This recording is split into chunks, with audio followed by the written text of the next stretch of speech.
007. Sean Connery. James Bond. Welcome to Japan, Mr. Bond.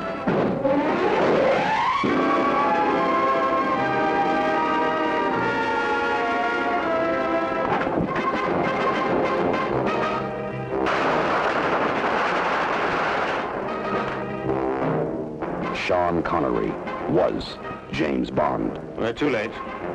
Well, at least he died on the job. Sean Connery is James Bond. In Ian Fleming's You Only Live Twice. And twice is the only way to live. Bond is dead. Bond is alive. Kill Bond!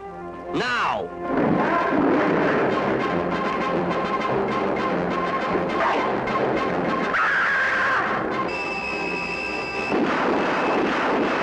No matter what the odds, they haven't got a chance against James Bond, Sean Connery, 007. You only live twice.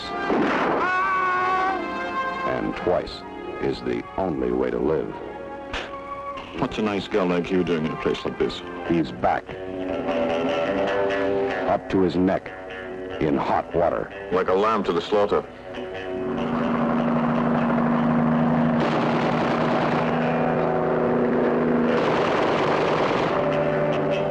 He's back, facing incredible odds. They haven't got a chance. Get down!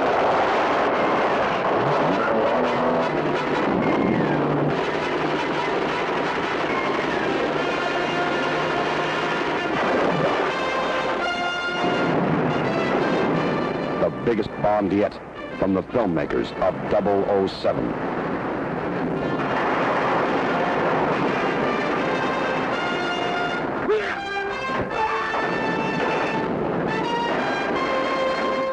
Bondomania, as we've been led to expect, begins in an unreal bedroom.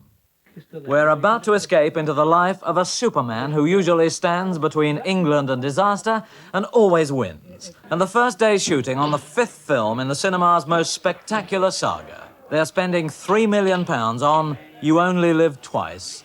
Despite a shooting schedule of 6 months, there's never enough time. Mounting production costs hang over them like a guillotine. Until the set's complete, the star's in his place, and the playful unreality's about to begin. Right, back to number 1. Just hold the chatter everywhere. Still, everybody.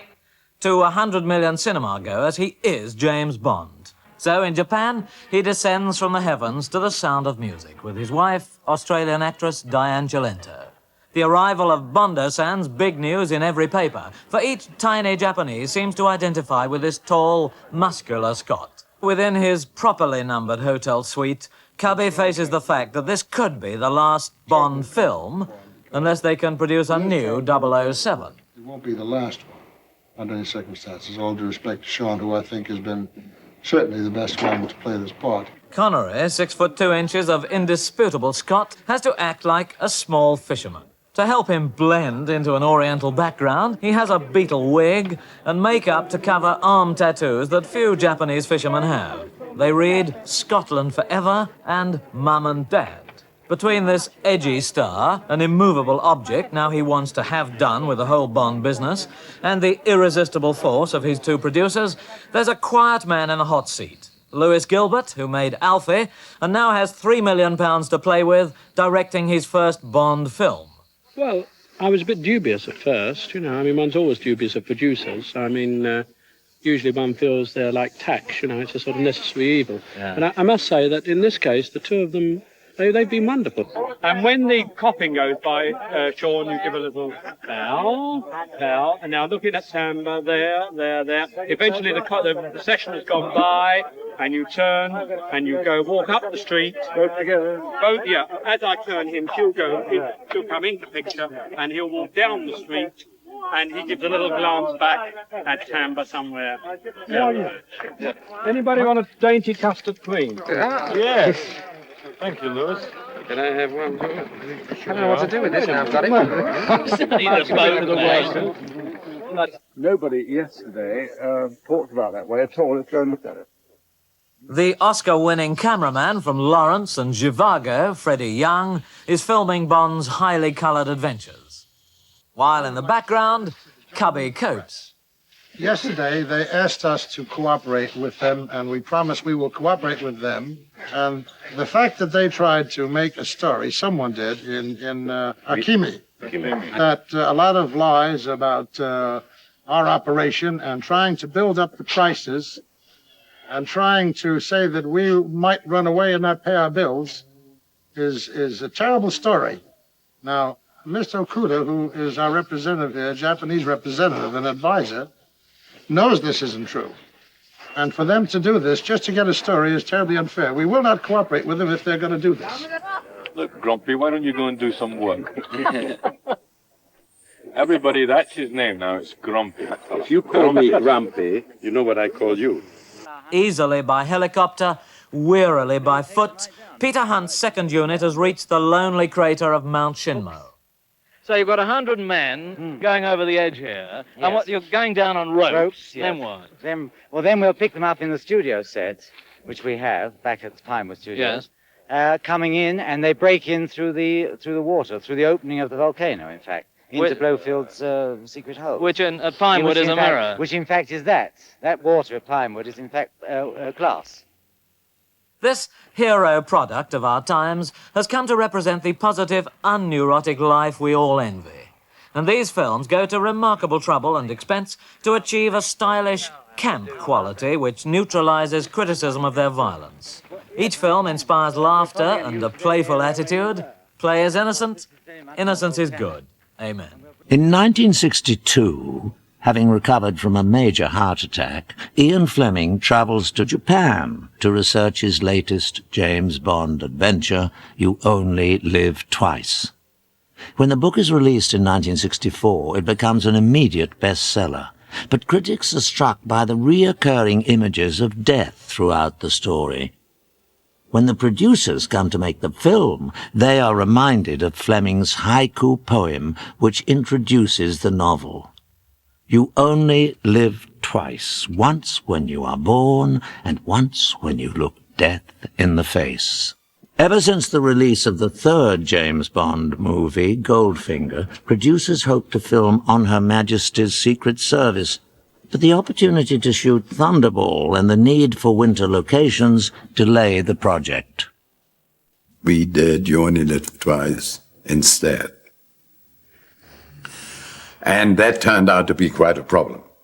In fact, the production of the fifth James Bond film proves to be one of the most challenging and dangerous ever undertaken. First, the producers must find a director who can handle the enormous scope of a Bond film. Producer Cubby Broccoli makes the call to Lewis Gilbert, director of many war movies and currently the hit film Alfie. He rang me one night and said that he'd seen Alfie and how would I like to do the next James Bond film. Initially, Gilbert turns down the job. And then Cubby rang me again the next morning and said, listen, you can't turn this film down, you know, because there's the world's largest cinema audience waiting to see what kind of a hash you're going to make of it. Lewis Gilbert brings on Academy Award-winning director of photography, Freddie Young. I said to Cubby, look, let's get somebody who is one of the great artists of British cinema. We all set off to Japan. Cubby, Harry, Freddie Young, Lewis Gilbert and myself. Funnily enough, of course, I ran into Cubby and Lewis Gilbert in Tokyo, which I was visiting for a holiday. Cubby kept saying to me, why don't you come with us and do the second unit? The locations in Tokyo were no problem, and places like Kyoto, but we couldn't find really any of the castles and locations that Ian Fleming had talked about. So we decided that we charter 2 helicopters. And this was very, very nerve-wracking. Lewis had never flown in a helicopter before, so he was absolutely terrified. Our pilot his hands were shaking badly. The oldest man you've ever seen. And he started to point at the map with a very, very shaky hand. Of course, Cubby thought that was very funny, so did Ken Adam. And he suddenly started up, and off he went. We just got about 1,000 feet. He suddenly turned to me and he went, "Me, kamikaze pilot." And I thought, my God, here we are flying with the only living kamikaze pilot. But he was a wonderful pilot. In fact, he was the best pilot that we had. He was terrific. We covered literally 2/3 of Japan in about 3 weeks, flying 7 hours every day. We flew all over Japan looking for a castle that was on the sea, and apparently they never built castles anywhere near the sea. It was quite a strenuous experience until we found this unbelievable volcanic area on Kyushu, and flying over this area was really dramatic. Looked almost like a moonscape. Cubby always looked for a hook, what he called a hook, for the storyline. When he saw the top of this volcano, that was his hook. And he thought everything is going to now start out of this. We decided that it would be interesting to have the villain live in one of these extinct craters. It wasn't really water, but was something that could pull back. And, well, Ken Adam, of course, absolutely loved that. I mean, he went crazy as soon as the idea was mooted. Cubby sort of gave me a sidelong glance and said, "Can you do it?" And that was the beginning of the story, really. That's how it came about. The first challenge is leaving Japan alive. It just happened at that time that a Canadian DC-8 came into land at Tokyo Airport and undershot the runway and hit all the beacons. The next morning I had breakfast with the BOAC crew, and I asked the captain where he was going. He said, "Well, we are going to London, but we are going via Hong Kong." The morning that they were booked on the plane, they got a call that they could see the ninja training film that moment. And so we had to cancel the trip. And about an hour and a half later, there was not one person alive on that plane. That plane crashed into a mountain. It was quite horrifying. I remember Harry going off about 2 days later, and everybody was so nervous. Also remember, we were in serious trouble because the film had a release date. Sean's contract was running out, and we had no script. So the pressure was on everybody, and we lost the writer. After Harold Jack Bloom's departure, the producers decide to hire noted short story writer Roald Dahl. The producers had read Roald's stories, and they thought he would be the lovely writer for You Only Live Twice. Roald Dahl had been a friend of Ian Fleming's, but is unproven as a screenwriter. I've written a lot of stories with sin, not a lot with sex or sadism. He was a very clever writer in offbeat subjects. Based on Cubby Broccoli's initial idea, much of the story takes place inside a hollowed-out volcano. Ken Adam must produce the most challenging set of his career. The challenge appealed to me also, the shape of the volcano. I knew if it didn't work, I would never work in movies again. Ken Adam was an interesting man. Once he knew what he was going to do, he would settle down and he'd produce the most amazing drawings. When I had done 2 or 3 sketches, Cubby said, "Well, looks interesting. How much is it going to cost?" I quoted $1 million, and that was an enormous amount of money. And Cubby didn't blink an eyelid. And he said, "If you can do it for $1 million, go ahead." And then my worries started. The filmmakers have other worries. Casting. Director Gilbert makes a brilliant choice for the role of Taiga Tanaka. Japanese actor Tetsuro Tamba. I worked with Tamba on another film where we taught him English, so it was a big bonus to have Tamba, who was a karate expert. Casting actresses proves far more difficult. I said, he wants a woman, doesn't he, to chase around and fall in love with. And they said, well, 3 would be better. Many of Europe's top actresses and models compete for the role of assassin Helga Brandt. In a Bond film, they kind of like to have unknown girls if they can. To discover? Yes. Well, not only discover, but it somehow gives a sense of realism to the film. The public wants to see extremely pretty girl. I'm not that pretty. First, sex appeal. And she must be tough. Enjoy yourself. I usually do. They were looking for a blonde, blue-eyed, tall German girl, and they wound up with me. So they had to do something about it, and they gave me high heels and tinted my hair. One of our problems on the film was that in order to shoot in Japan, they were very, very keen for us to use real Japanese girls. And one of the things that we did do, of course, was test girls for the leading parts. It was very difficult to find a girl who could speak even some English, who was something of an actress. There was not a single Japanese actress that spoke English. We siphoned it down to 2 who the Japanese liked, and they were rather pretty girls. So the idea was that where they would be brought to England, taught English, be involved in a purely English-speaking atmosphere of the United Kingdom where nobody speaks Japanese. Akiko Wakabayashi was very good. She really learned very, very fast. The other girl, Mia, tried desperately hard, and I saw Tamba and I said, look, Tamba, this is a big problem to us. It's no good for her and it's no good for us. Will you take her out to dinner and tell her that she has to go back to Japan? He looked a bit glum and he said, well, I'll try. And he took her out that night, and the next morning he came in and I said, well, Tamba, how did it go? He said, tonight she commits suicide. She will jump out of the window at the Dorchester. Lewis said, you know, he did literally go cold at that point.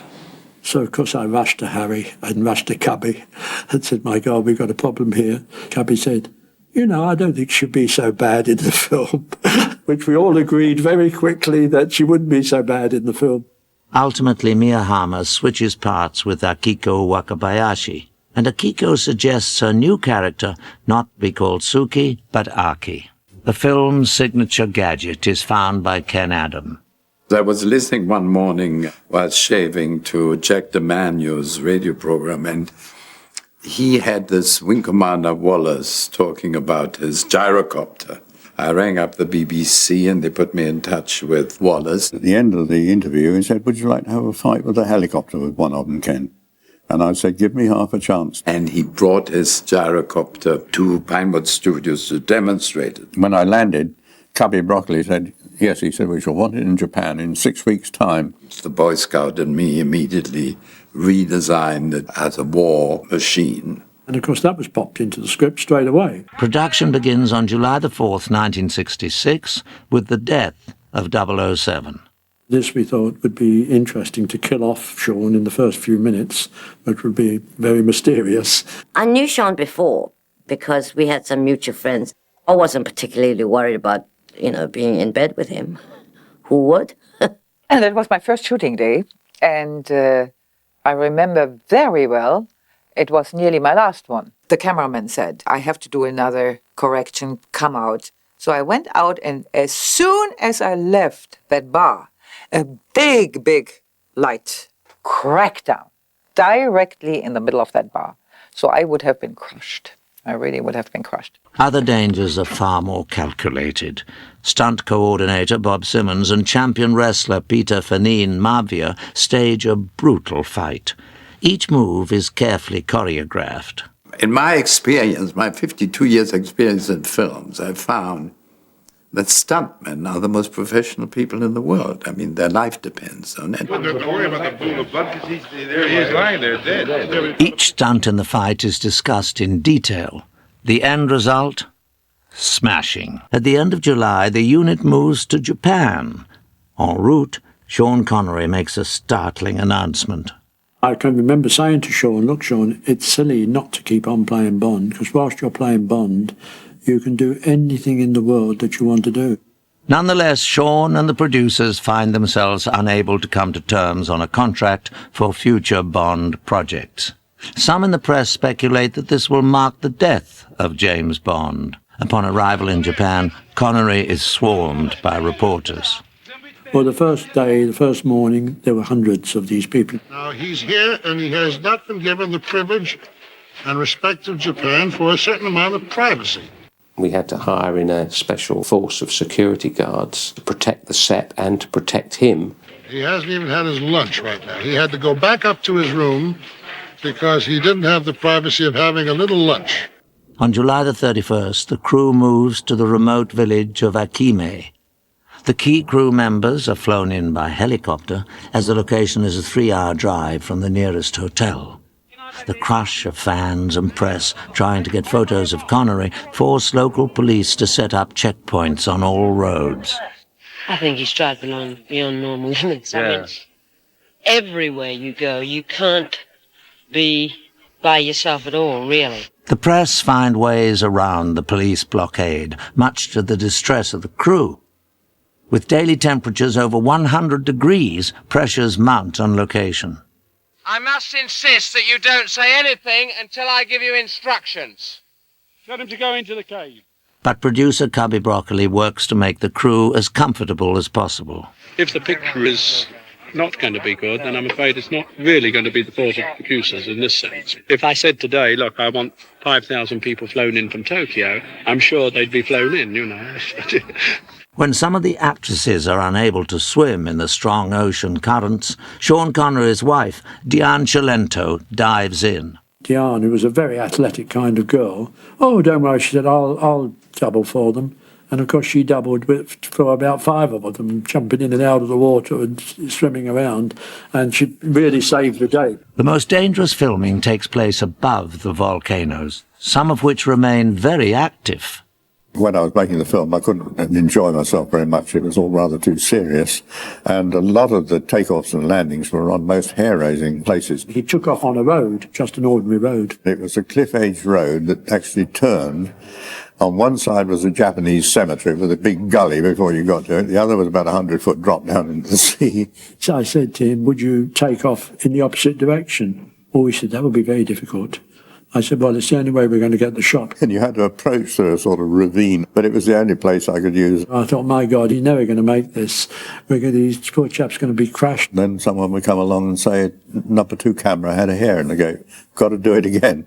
Every time you took off on a place like that, you think this could be one too many. Suddenly you saw this thing slowly lifted to the air, and everybody heaved a great sigh of relief. Sometimes you would land and just slither to a stop on a cliff edge and think, "I've still got little Nellie." He would do all sorts of things that not many pilots would do in this crazy little plane. I did 85 takeoffs and landings for 46 hours in the air for about 7.5 minutes on the screen. The filming proves risky, not just to the pilots, but to one cameraman in particular. Johnny Jordan was the aerial cameraman, and he had to film the aerial battle between the 4 helicopters and the gyrocopter. He'd made quite a niche for himself in aerial photography. He loved that, and he was quite brilliant at it. At 6,000 feet, when I was doing a shot going straight towards the camera helicopter, and once or twice I was rather closer to the camera helicopter than my intention had been. And I'd been flying long enough to realise that it was the altitude that was having an effect.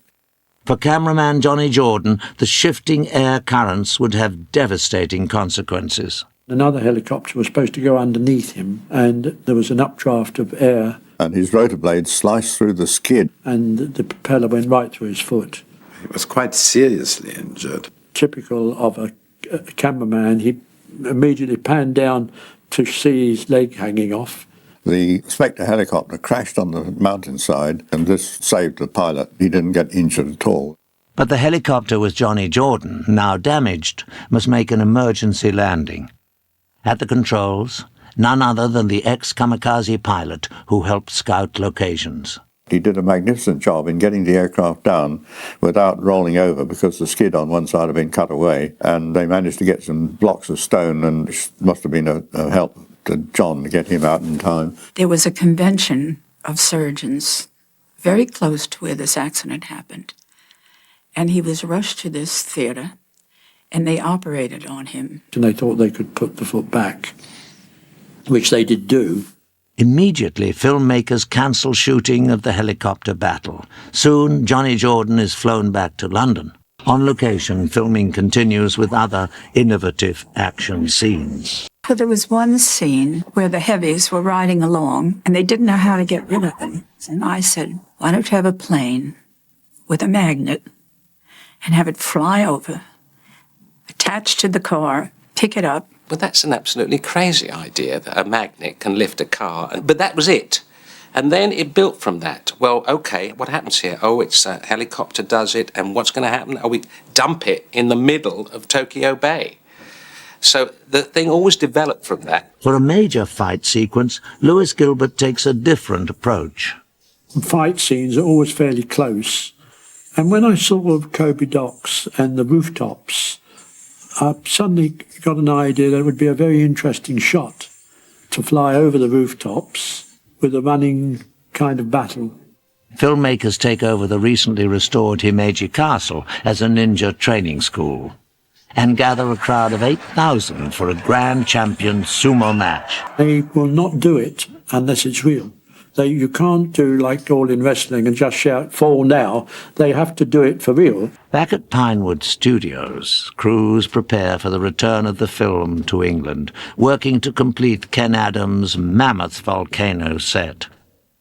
The dimensions of that volcano set were well over 450 feet to the long shot area which we had tented in. This artificial inclined lake was 120 feet high. I don't think any of us realised quite how big it was going to be until they started putting up the girders that towered over the entire studio complex. It's no longer a film set building, but something quite different. I'm not sure whether the producers even realised whether Ken was they probably thought he was working in feet when he was working in meters. One has to be a little crazy, and I think if I look back at it, I was a little crazy. They used more steel for building that crater than they used for the Hilton in London. The plasters and riggers wanted danger money, and rightly so. And all of us that were hardened professionals used to give up our lunch hours just to go and watch the progress of the building of that set. I remember the guys all came over from UA, and one said to the other, God, he said, do you realise this set is more expensive than Dr. No? With a moving heliport, flying in actual helicopters. We couldn't believe what was happening there. Mini mokes running around, rockets going through a roof that would move. I mean, it's just unbelievable. All the wise guys at Pinewood in the industry said, set is too big, nobody can light it. There isn't a cameraman in the world who can light it. Cinematographer Freddie Young proves to be up to the challenge. Freddie had a look at the model and he said, no problem. I can light it. Young later wrote that it took practically every lamp in the studio to light the set. It was probably the most ambitious project of interior-exterior set ever undertaken. Shooting on the massive stage begins on October the 31st, with David Davenport doubling for Sean Connery. Before long, filmmakers face an unexpected problem. The casting of Blofeld was always going to be difficult. I think that was a Harry Saltzman casting. I didn't see him till the first morning that we were going to use him because he hadn't arrived in the country. It was such a last-minute substitute. And suddenly in walked a rather benevolent Father Christmas. Rather sweet-looking old man. Cubby said, my God, this is ridiculous. What are we going to do? I said, well, we'll just see what we hear, so we might as well film him. When it comes to a James Bond film, when you're running probably, even in those days, at $100,000 a day, minimum, you're making a big commercial decision to recast. The crew shoots for 5 days with John Werrick before Lewis Gilbert realises the part must be recast. I had to go to Cubby and say, look, we've got the same problem. But this time I know that he won't commit suicide because he's a well-known Czech actor. One day I turned up, I suddenly realised that the person sitting behind me was not the same person who'd been sitting there the day before. Filmmakers cast Donald Pleasance to take over the role. You only live twice, Mr. Bond. Other performers travel from Japan. We brought a small team of genuine Japanese martial art experts to England. And I remember Bob saying to us, now don't outdo the ninjas because they have a great deal of pride. Well, I found in the end that their pride didn't extend to going up into the roof and coming down the ropes. They didn't actually like heights. The final assault on the volcano base requires over 100 stuntmen. It was just a bit awe-inspiring when you first go there and you look at this huge structure and realise you have to jump off it. Well, I had complete confidence in Bob and his boys, you know. Bob Simmons wanted everybody coming down ropes as quickly as possible. Well, it would have been impossible to slide down the ropes without burning your hands. So I introduced a gag, which I'd used on a previous film, of a piece of hose pipe. As you get near the bottom, you turn the hose pipe on like a brake shoe. And you could come down very, very rapidly indeed. In fact, one of the stuntmen came down so rapidly, he broke both his ankles. That's the first ninja sliding down the ropes, one-handed firing a machine gun. We had about 40 or 50 stuntmen coming down like bullets.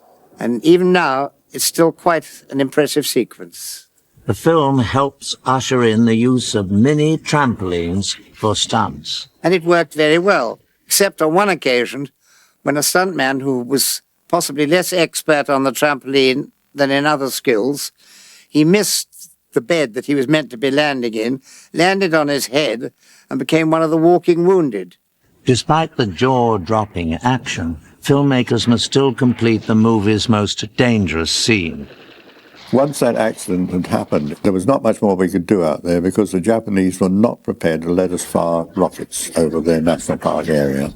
Second Unit Director Peter Hunt finds a location in Spain where the sequence can be completed. We did all the rest of the firing over the Sierra Nevada, which looked much like the background in Japan. Cameraman Johnny Jordan could not be there, but he is not forgotten. Johnny was in the best hospital. He had the best care for months and months and months on end. I mean, no producer could have been so considerate. And I must say, Cubby and Harry were wonderful with him. They put him in the London clinic. He had the best surgeons. They had the best of everything. The doctors would strive very, very hard to try and enable him to keep his leg. And he said, Cubby, I want this foot taken off. He was in terrible pain, and it didn't seem to heal. And Cubby said, are you absolutely sure that's what you want? That's a very big decision. He said yes. So they did. And he was up and running in no time. It was quite incredible. After recovering, Johnny Jordan goes on to work on numerous films. His amazing aerial photography is featured on the next James Bond adventure on Her Majesty's Secret Service. He only wanted to fly, though, because that was he loved that. Flying was a natural for him. You know, he wasn't frightened. While filming Catch-22, in a freak accident, Johnny Jordan falls out of an airplane and to his death.